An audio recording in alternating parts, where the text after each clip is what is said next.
I found this GitHub repository from Michael Foote, which is the BeebIt emulator.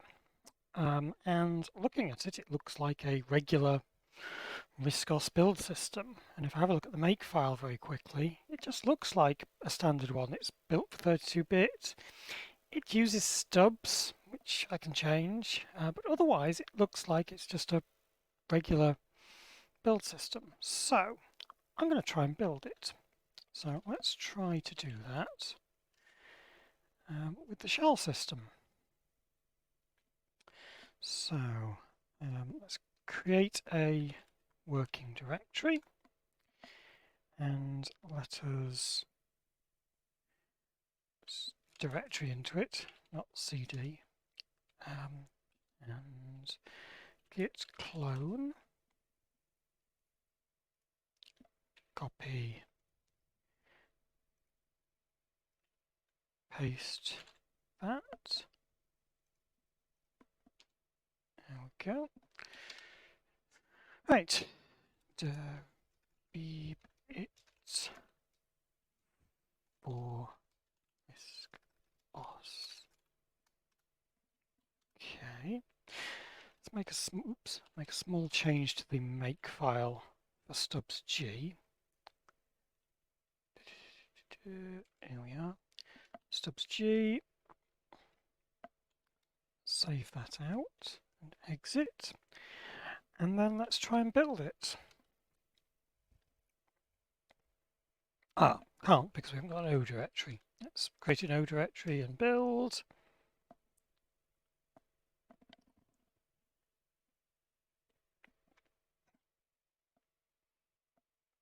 And that's built it, the C compiler's run, and the linker. So that means we've actually got a executable out of it. And now it's building some more things.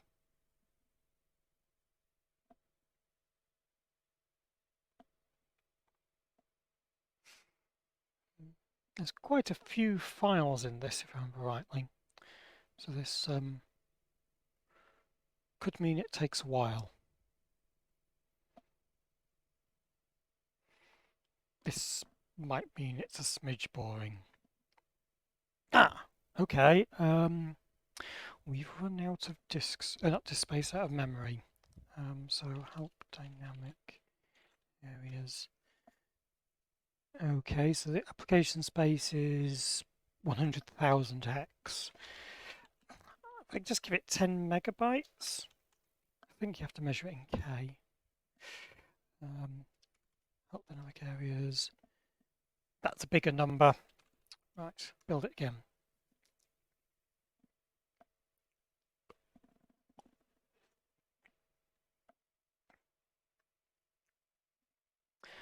Hopefully this will build with that. I mean, there are quite a few files here, so it would be unsurprising if it failed.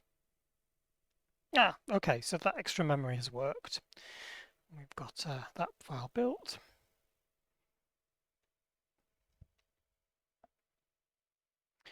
Video system.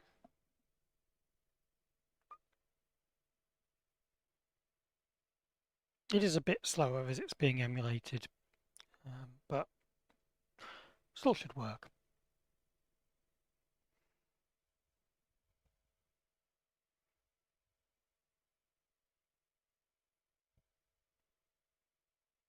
Cool. And now we're building a Sheila. Sheila is one of the memory mapped I/O space. I don't remember what it controls. My memory of BBC systems is a little bit outdated. No, I'm lying. It's completely gone pretty much. Keyboard system. ADC. Analog. I wonder if that calls to the in-key system for doing analog, so it would just pass through the analog system. Let's go and have a look. Might as well whilst we're waiting. Where's SADC.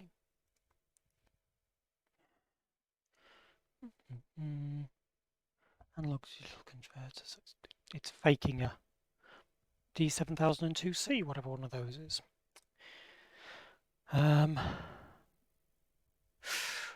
Right, so it can be configured to emulate things through a joystick, through the mouse to be emulated through a joystick. So if that is the case, then it will go and translate this presumably as a position on the screen to that. And the button comes from the mouse as well. And if it's not configured to use the mouse emulation, it just returns a 0.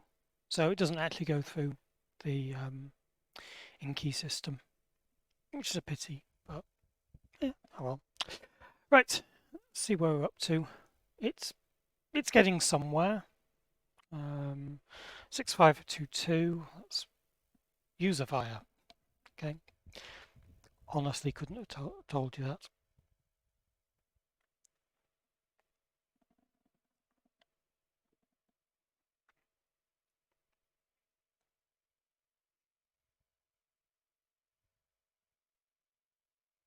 It's the system via.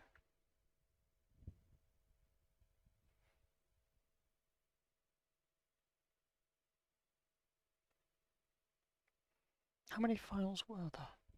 Can we see how far we're getting through? Ooh, we're on assembler files. 65C12. Isn't that the one that was in the master? Or was it in the master compact? Oh, I can't remember. Oh, we got a crash. Instruction inadvisable in 32. Yeah, fair enough. Unable to start throwback session. Something must be up with the DDEUtils system. So I'm gonna let's just restart it and see if it's just not initialized properly. Let's try again. No, that failed as well. It's probable that there's a bug in how the throwback system's set up. I'll fix that, but in the meantime, let's just change the configuration. Throwback.implementation console. So I'm guessing that the null system actually just returns errors, which probably isn't right. So if we just go and show the settings now, yeah, we've changed that to console, and we should just be able to reinitialize DDEUtils to pick up the new config, and then build it again. So that's probably also a bug in my implementation of ObjAsm, because it shouldn't crash if it gets an error back from that SWI. It should just silently ignore it. But you can see the yellow printout saying it's doing throwback there.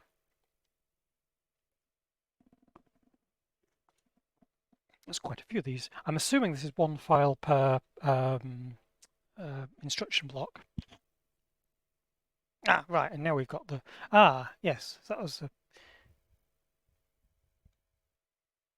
6512, this is 6502.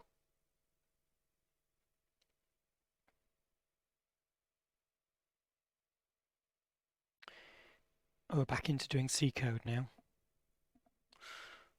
How many files do we have?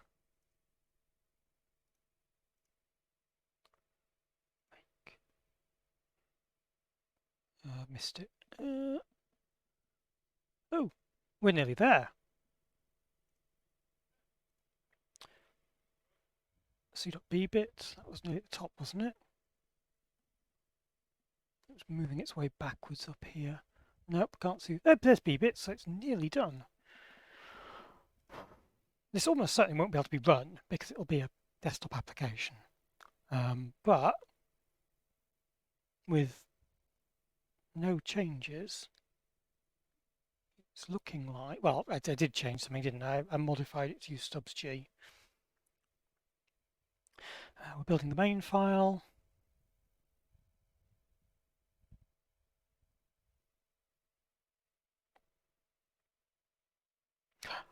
I'm guessing this is a big file, or bigger than the others.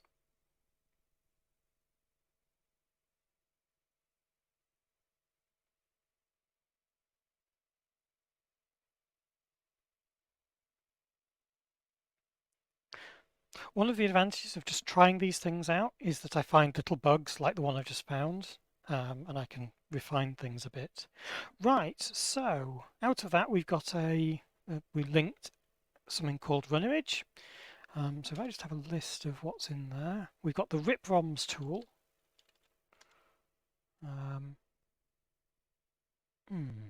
Okay, so that's interesting. It printed out a message, but it didn't put a new line on the end of part of it. So that's a little bit odd. It might mean that I've implemented something wrong, or it might be a bug in the actual riproms code because this is error path. Either way, I don't actually have 6.5 hosts, so I can't do that. And if you have a look, we've also got the plain run image. I'll just try running that. It pops up an error box. This is the presentation you get if you would normally have used Wimp report error. And it's saying, yeah, you can press O or return to just accept it. That was our error. And now it's just sitting there. I'm guessing that it probably has tried to start up some Wimp operations and isn't actually able to start up properly. Not really sure what else to do there. Might be, yeah, it might be dead. Okay, so let's press escape and we'll have a see. Okay, so what's the best thing to try here? Not sure. Debug trace SWI args. So this is going to list all of the SWI calls that are made as they happen. It's going to be a bit noisy. It may not be at all useful.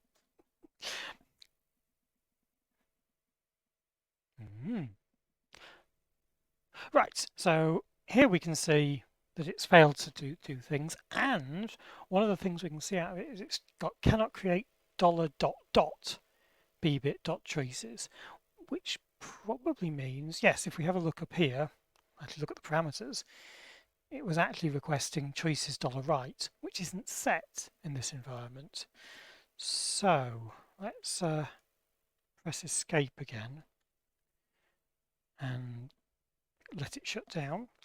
Set choices $right $. Let's see what happens. Plain image. So the bit you can see here on the left-hand side is the stack depth as it's executing things. Right, here we are. So essentially it's calling a whole bunch of Wimp poll and Wimp operations, but ignoring the errors. So it's not noticed the fact that we haven't got a window manager. That's strictly a bug. It should have reported a failure when it got to Wimp initialize and the call returned an error. And because it hasn't, we're left in this limbo state where the system is trying to just continue polling and nothing's coming back. There we go. But what we've actually got out of this is we built something. We didn't need to do very much at all. Yeah, I think that was pretty successful, to be honest. There we go.